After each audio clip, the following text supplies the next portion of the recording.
Good morning, friends. Hello.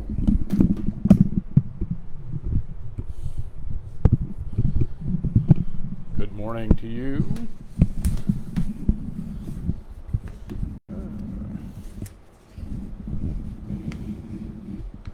Things together here. Good morning, everyone.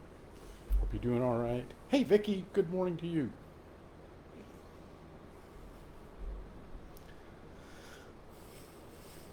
Good morning, everyone.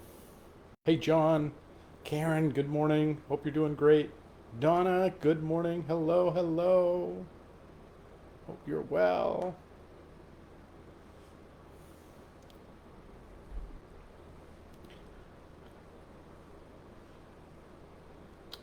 Well, I hope you have a wonderful trip. Trace, great peace and grace and traveling mercies to you. I hope it's very sweet. Hey, Sharon, good morning to you. So terrific to see your face last week. Such a gift to me. Hope you're doing. Hope that you're enjoying being home and that all that is good. Good morning, everyone. Hey, Cecile, good morning to you. Hello, everybody.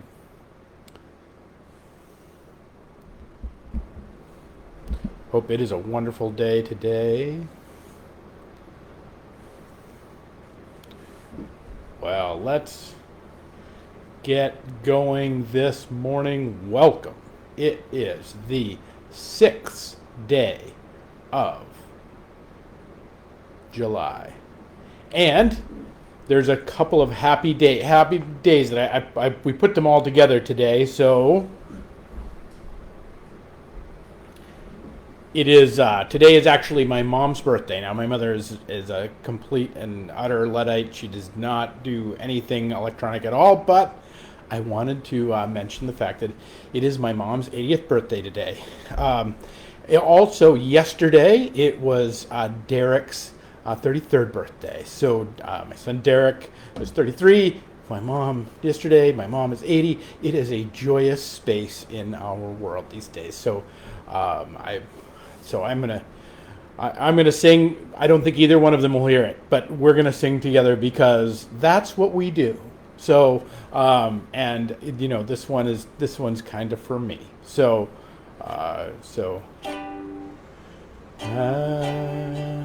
Happy birthday to you. Happy birthday to you. Happy birthday, dear Derek and Mom. Happy birthday to you. I don't know, somewhere in there were chords. I don't know what they actually meant. Anyway, that's keep them in your prayers today, and lift them up if you would, that they might have a joyous day. I talked to my mom this morning, and she's enjoying the weather and having a good time. So good morning, everybody. It is the 6th day of July, and it is 11:11, and I'm glad that you're here with us and you're a part of this journey. I want to bring us, one of the glorious things, if you've ever had the opportunity to be here at 282 Rock Street in Fall River, is simply the beauty of this place. That we are graced with just an amazingly beautiful temple, a beautiful sanctuary, a beautiful meeting house, as we like to say in the congregational way. That we have this chance of this way of gathering, this place that supports so many great things. We're going to have a MOPS meeting tonight. We're going to have yoga tonight. We're going to have we've had it's getting too hot now for the gym, but all most of the year round we've had 24 different groups using the gym and the space. This incredible piece of hospitality, the beauty of the garden as it is, and the formation of this temple, that it gives us a place and a space not only to do good things in the world, because that is absolutely the fundamentals of the religious life, is that all religion is about life, but the life of religious life, the energy of the religious life, is to do good. And so we're in this place of of being able to do all that. And yet still we are given also the gift of the disciplines to come and have a place to pray, to have a place to worship, to have a place to raise our voices in song, to have a place to come and learn about the Word and about God. That all of this is the work of the temple, in which I am the luckiest guy in the world because I get to facilitate that. I get to try and be the, I see, for a long time I've said my role here is to be kind of a sheepdog. There's no way I'm a shepherd. There is one shepherd, and that is whom we all seek to follow. But I kind of see myself in the sense of a sheepdog, where my goal with our little community is to hold us together and to listen for the voice of the shepherd and to respond accordingly, and to move us along when we need to move along, to protect us when we need to be protected, to stay still and feed when we need to be rejuvenated, and it's not mine to make that up, but it is simply to listen to the voice of the Master. And even more on top of that, there is this vision that we find at the very end of Bible that brings us to, which is Revelation 21. There's only 22 chapters, so it's literally nearly the end of Bible. So, in which there is the vision of the temple, and it is from Revelation 21. It goes like this. I did not see a temple in the city. So this is the holy city, New Jerusalem, that is descending out, that John is having this vision of. I did not see a temple in the city, because the Lord God Almighty and the Lamb are its temple. The city does not need the sun or the moon to shine on it, for the glory of God gives it light, and the Lamb is its lamp. The nations will walk by its light, and kings of the earth will bring their splendor into it. On no day will its gates ever be shut, for there will be no night there. Oh, I just love those last chapters of Revelation. Just fill me up. I just love it, because they're pointing to this life beyond life. They're pointing to the promise of that which is to come, and it's also giving us something to aim at. We have the joys of this temple. We have the beauty of this office that I get the privilege of being in, and the beauty of our space, and all the things the beautiful things that happen here. And yet, in the holy city, in the next life, in that which is to come, there is no temple. There is no church. There's no place in which that, because the Lord God Almighty and the Lamb are its temple. That everything that happens in the city, everything. Now I see this. There's lots of different ways to talk about this, and there are scholars who've spent. There are full libraries full of literature and what this means. But I just want to give you one little one today. Is this beauty of of coming to know that there's a way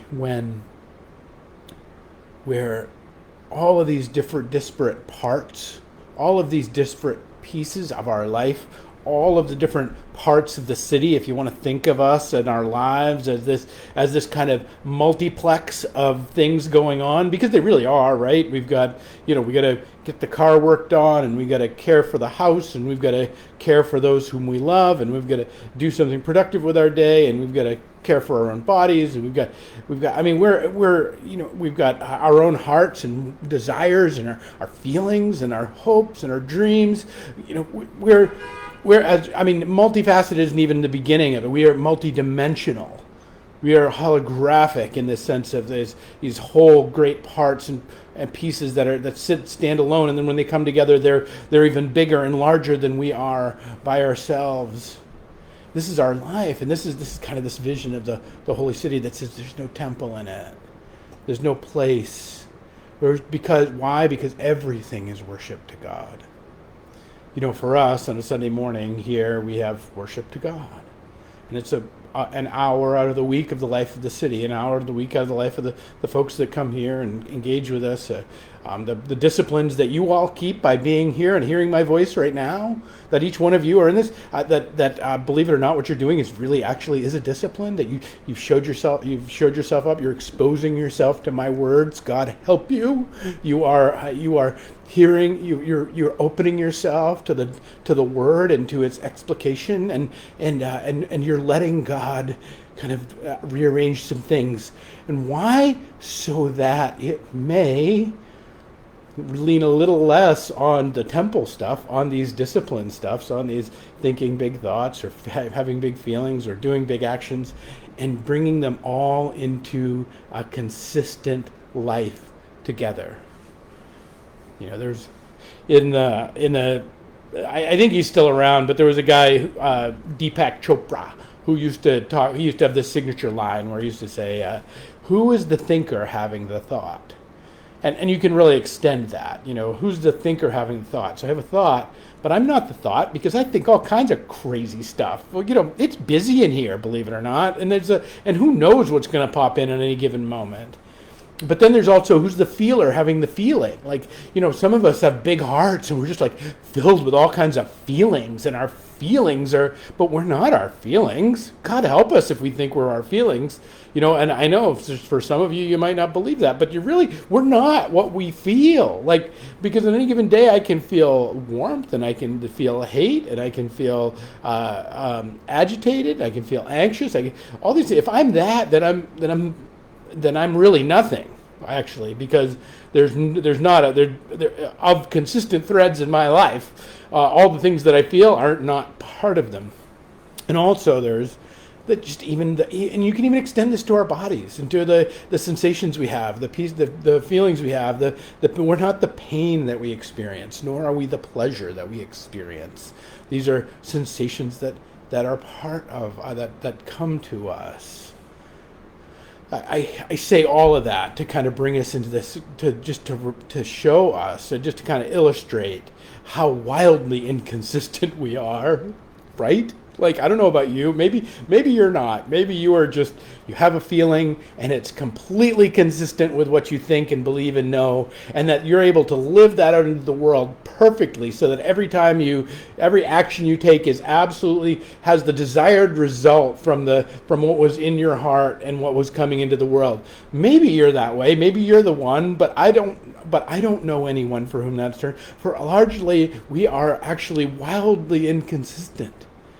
And this is the function, and so the function of the temple in the city is, until we get to that day in which we are wildly consistent, in which the fullness of our heart and the love that we have in it and the hope that we have for it, what we really want to see happen in the world, perhaps the good that we desire for another person, and our understanding, the way that we best know, the wisdom that we know of how to bring that into being, and then the actions, they all can just line up perfectly, and that we're a complete and utter and absolute consistent human being in every, right down to, you know, should we have fries or onion rings with that? Like, right down to the most nitnoid details and decisions of our lives. We don't have that, do we? And that's, again, kind of part of where I started. This glorious reason we have this temple. Not just the temple of that which we get to worship, which is a part of our external life. We submit ourselves to the work of the temple. We submit ourselves to worship. We submit ourselves to prayer. We submit ourselves to mission work. We submit ourselves to. We do these things largely because we are inconsistent, and we know we're inconsistent. We know we don't always want the best for us. We know we're somewhere between, you know, eating the 16th and 18th brownie most of the time. We know that we have these and that doesn't even mean these are bad instincts that are with us. They're just not. There's this way in which we have to be grown and drawn in over the course of a lifetime into this vision of what will be, and that our little egos, our little sense of ourselves are all caught up in there. And that's part of what the temple's work is. That's part of this religious life work. And that And I always take great heart. I take great heart in the fact that the promise of the end of the promise of the end of the book, is that we're gonna be in such a way, this, because again, the template of the holy city is actually going to be the template for us. It's the template that's coming to us, that God's giving to us, of how God will in fact structure our being and our lives and our creation when all is said and done. Right, Jesus gives us, and it is Jesus that, instead of the temple at the tent at Mamre, or the temple of Solomon, or even the temple here, or even our work here, it is that what Christ gives us is this form, in this temple in human form, so that we are becoming this grand and beautiful promise, to imagine that day. It's one of the reasons I like to, I'm a sailor, and I also hunt. And there's kind of a couple of things I do. I'm a horrible hunter. I'm not much of a better sailor, but I do both of those things. And I've been asked, like, what is it about sailing? And if you start talking to other sailors, it'll start to come out, because there's something about sailing, and this is true of hunting as well. Is something about both of these disciplines that are not about being kind of imposing your will on the world, but they are about participating in the order of creation.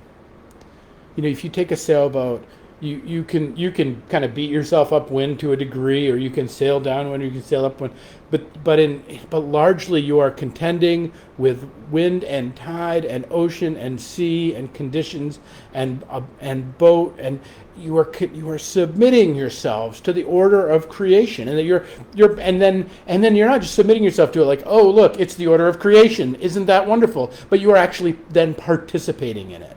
And so too with it, the idea of sitting in a duck blind and being in the midst of that, that we get to participate in the order of creation, and that participation in its most gross, most basic way is actually this an outward kind of symbol to me, an outward sign, an outward kind of way of actually what's going on inside, of actually what God is always at work doing within us. Is this kind of inviting us to participate in the order of things, inviting us to get to permit Him to draw the feelings of our heart and the understandings of our mind and the actions of our days into this beautiful, consistent, whole, wondrous, and amazing thing that is not born on just being a smart guy, or not just having a big heart, or not just being able to get to do a lot in the world, but that we are an instrument in which all strings are tuned perfectly.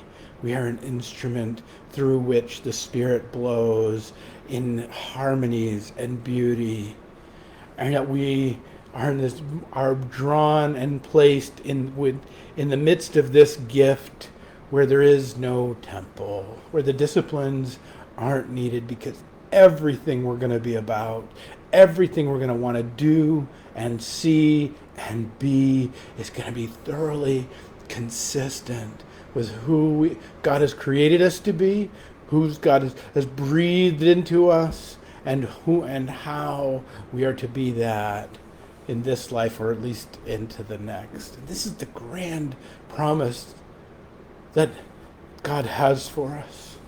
And so I invite you to imagine the day.